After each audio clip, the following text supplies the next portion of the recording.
अब देखो ये कहना गलत नहीं होगा कि मार्वल ने रॉबर्ट डाउनी जूनियर को as a Doctor Doom cast कर उन्होंने अपना सेफ साइड वाला पत्ता खेल दिया है। उन्होंने सोचा अगर कुछ काम नहीं कर रहा है तो ये डेफिनेटली काम करेगा।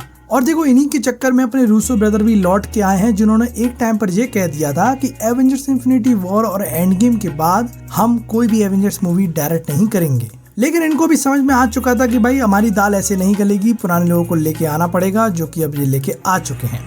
लेकिन तुम ये भूल चुके हो कि एवेंजर्स 5 का नाम एवेंजर्स डूम्सडे नहीं बल्कि एवेंजर द कैंग डायनेस्टी होने वाला था, जिसको अब चेंज कर दिया है। तो ये बहुत बड़ा सवाल सामने खड़ा हो जाता है कि क्या कैंग का जो मैटर है वो सॉल्व हो चुका है? क्या कैंग इस मल्टीवर्स में एग्जिस्ट करता है कि नहीं करता है? जो काउंसिल ऑफ कैंग देखी, क्या वो मायने रखती है कि नहीं रखती है? बेसिकली क्वेश्चन यही है कि मार्वल कैंग को कैसे हैंडल कर रहा है, क्योंकि भाई देखो एवेंजर्स एंड गेम के बाद कैंग को सेटअप किया जा रहा था। यहाँ में लोकी के दोनों सीजन में वो दिखा, एंटमैन क्वांटममेनिया में दिखा, और अपन को लास्ट में काउंसिल ऑफ कैंग भी देखने मिलती है, जिसमें अपन को इनफाइनाइट कैंग देखने मिलते हैं। और तुमको ये भी पता है कि भाई कैंग कोई वॉरियर नहीं बल्कि एक टाइम ट्रेवलर है, जो कि भाई टाइम के साथ खेलता है, टाइम को मैनिपुलेट करता है। एक एक करके सारी चीज समझने की कोशिश करेंगे कि आखिरकार चल क्या रहा है। तो भाई 2019 में एवेंजर्स एंड गेम आई थी, जहाँ एवेंजर्स ने उस मूवी के अंदर टाइम ट्रेवल किया था, जो देखने में बहुत नॉर्मल था। अपने आयरन मैन का सेक्रीफाइस हुआ और सब खुशी खुशी घर चले गए। लेकिन जब मूवी खत्म हो जाती है तो एक सवाल सबके मन में आता है कि अपना 2012 वाला लोकी टेसरेट लेके गया तो गया कहाँ? खैर इसका भी प्लान मार्वल बना चुका था। उन्होंने 2021 में लोकी सीजन 1 को पटका, तो भाई यहीं से कैंग का सेटअप शुरू हो जाता है। लोकी सीजन 1 में हमें पता चला कि एक टाइम ट्रेवलर है, यानी कि कैंग का एक वेरिएंट है जिसको ही हू रिमेन्स कहते हैं, मतलब कि जो सनातन है। तो उसने भाई मल्टीवर्स को खत्म कर दिया था अलायद की मदद से, और एक ऐसी टाइमलाइन बनाई जिसको सेक्रेट टाइमलाइन कहा जाता है, जो कि अपनी 616 वाली यूनिवर्स है। और उसने सेक्रेट टाइमलाइन को मेंटेन करने के लिए एक ऑर्गेनाइजेशन बनाया जिसका नाम था TVA, टाइम वेरिएंस अथॉरिटी, जिनका बिल्कुल ही सिंपल काम था, जो भी काम सेक्रेट टाइमलाइन के अगेंस्ट जाएगा उसको प्रूव कर देना। मतलब कि भाई 2012 में जो लोकी ने टेसरेट उठाया वो उसको नहीं उठाना था, वो सेक्रेट टाइमलाइन से बाहर जा रहा है, जो एक नई ब्रांच टाइमलाइन बनाता है। TVA इसमें इंटरफेयर करता है और उसको पकड़ लेता है, और जिसके बाद पता चलता है कि TVA इनका करता क्या है, वो उनको प्रूव कर देता है, जिसकी वजह से वो एक ऐसी जगह जाते हैं जिसका नाम है वॉइड, जो कि भाई समय के अंत पर रहती है। अब देखो TVA, वॉइड और सिटाडेल, यहाँ पर ही हू रिमेन्स रहता है, ये तीनों जगह टाइम के फ्लो को नहीं मानती है। मतलब ये तीनों जगह ऐसी जगह एग्जिस्ट करती हैं जहाँ टाइम का फ्लो नहीं बहता है। मतलब इन तीनों जगह पे समय और अंतराल मायने नहीं रखते हैं। मतलब अगर आप इन तीनों जगह में किसी एक पर भी हो तो तुम जहाँ से किसी भी टाइमलाइन और किसी भी ईयर में जा सकते हो। तो तुमको ये समझ में आ चुका होगा कि भाई कैंग टाइम को बहुत अच्छी तरह मैनिपुलेट करता है। और ये भी हमको पता चलता है कि 2008 से लेके 2019 तक जो भी हमने मार्वल सिनेमैटिक यूनिवर्स में देखा वो सब कुछ एकदम फिक्स्ड चल रहा था। मतलब कि ही हू रिमेन्स ने पूरा मेक श्योर कर रखा था कि ऐसा ही होना चाहिए। मतलब सेक्रेट टाइमलाइन को वो एक तरह से कंट्रोल करके चल रहा था, मतलब टाइम को कंट्रोल करके चल रहा था। तो भाई देखा जाए तो मार्वल का एक बहुत बड़ा विलन हमारे सामने खड़ा था। लेकिन भाई लोकी के TVA में जाने से सब कुछ चेंज होने लग गया था। यहाँ लोकी की एक फीमेल वेरिएंट यानी सिल्वी ने ही हू रिमेन्स को मार दिया, जिसकी वजह से इनफाइनाइट टाइमलाइन बनने लग गई थी। अपन को लगा कि अब मल्टीवर्स क्रिएट होने वाला है, लेकिन उसमें भी ही हू रिमेन्स का ही प्लान था। या उसका परफेक्ट प्लान वो कभी टूट नहीं सकता था, लेकिन लोकी ने उसके प्लान को तोड़ दिया।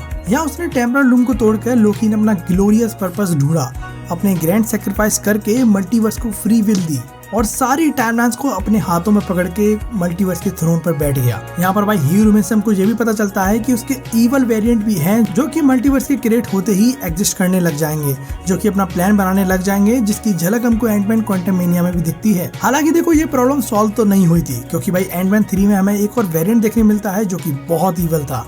उसके बाद काउंसिल ऑफ कैंग देखने मिलती है, जो कि हर चीज को सेटअप करने में लगी थी।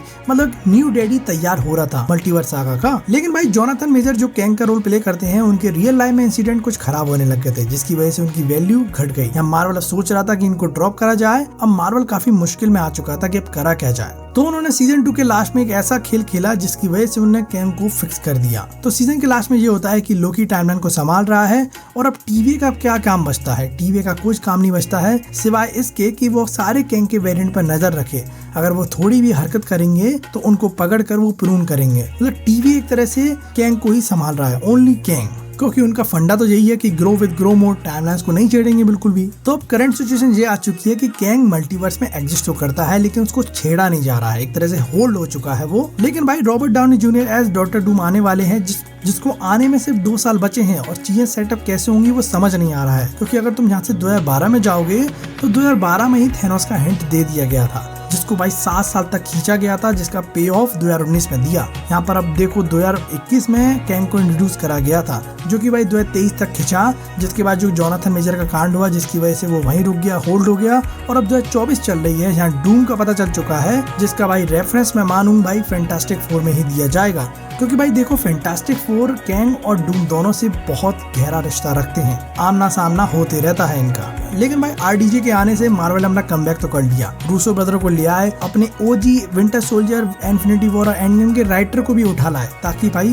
क्वालिटी में कोई कमी ना रह जाए। तो एक तरह से देखा जाए तो मार्वल ने सीधा ब्रह्मास्त्र चला दिया है कि मार्वल की वही 2018-2019 वाली हाइप फिर से आ जाए, जो कि एक तरह से वो सक्सेस भी हो चुके हैं इस मामले में। और देखो रूसो ब्रदर को स्टेज पे देख के जो कॉन्फिडेंस आ चुका है कि माल अच्छा होने वाला है। और मैं तुमको ये भी बता दूं, मार्वल ने जब आरडीजे को अप्रोच करा था डॉक्टर डूम के लिए, तो उन्होंने कहा मैं एक ही शर्त पे आऊंगा जब रूसो ब्रदर आएंगे, जबकि भाई रूसो ब्रदर इन्फिनिटी और एंडगेम के बाद मना कर चुके थे हम कभी एवेंजर्स नहीं बनाएंगे। तो भाई पैसे का खेल तो चल रहा है यहाँ पर एक। तो हाँ एक चीज समझ सकते हो कि मार्वल ने कैंग को भुलाया नहीं है, बल्कि इसको होल्ड कर दिया है। वो आगे चल के कभी ना कभी तो आएगा, या डॉक्टर डूम के बाद आएगा। अब ये भी हो सकता है कि देखो टीवीए पे काफी अच्छे इक्विपमेंट्स हैं, टेक्नोलॉजी के मामले में बहुत अच्छे चल रहे हैं, जिसकी वजह से भाई सारे कैंग थोड़े दहशत में बैठे हैं। और मे भी हो सकता है कि डॉक्टर डूम अपना तहलका मचाएगा, जिसके अंदर टीवीए भी डिस्ट्रॉय हो जाएगा, जिसकी वजह से कैंग की एंट्री का रास्ता खुलेगा, जो कि भाई आज से मानो चले तो 8 साल बाद कुछ ना कुछ हो जाए, या फिर सीक्रेट वॉर में भी कुछ ना कुछ हो सकता है। लेकिन भाई मैं मानूं जोनाथन मेजर को टाइम चाहिए, जनता की नजर से छुपना होगा, क्योंकि भाई ऐसा ही अपना कमबैक आरडीजे ने भी करा था, क्योंकि भाई यही सेम फेज उनकी लाइफ में भी आया था।